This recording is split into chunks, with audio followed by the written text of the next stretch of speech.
యాకోబు ఆకలితో వంటొండుకొని ఇక తిందామని సిద్ధపడే దినంలో ఆకలితో వచ్చాడు అన్న.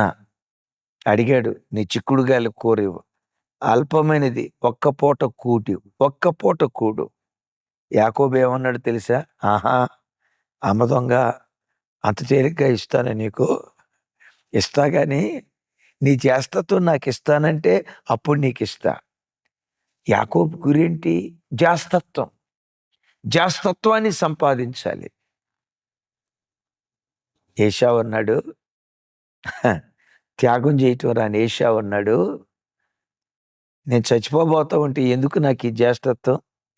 నా జ్యేష్ఠత్వాన్ని తీసుకొని నీ చిక్కుడుగాయల కూర నాకు ఇచ్చేయని అల్పమైన దాని కొరకు శ్రేష్టమైన దాన్ని కోల్పోయాడు, త్యాగం చేయలేక.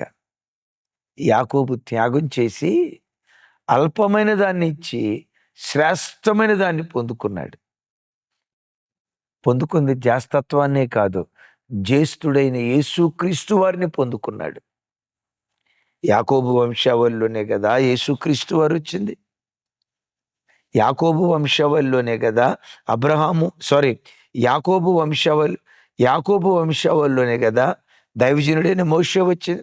యాకోబు వంశావళిలోనే కదా మహారాజు అయిన దావీదు వచ్చింది. యాకోబు వంశావళిలోనే కదా ఈ భక్తి కలిగిన జనసమూహం పుట్టుకొని వచ్చింది.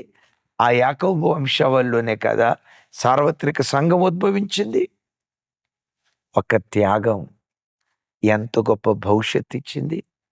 తమ్ముడు, నిద్ర త్యాగం చేయి, తిండి త్యాగం చేయి, పడక సుఖం త్యాగం చేయి, సుఖభోగాలు త్యాగం చేయి, నీ శరీరాన్ని పెట్టుబడిగా పెట్టు. బంగారు భవిష్యత్తు పొందుకోవటానికి ఇహమందు పరమందు భక్తికైనా భుక్తికైనా శ్రేష్టమైన భవిష్యత్తు పొందుకోవటానికి దేవుడు కృప చూపిస్తాడు.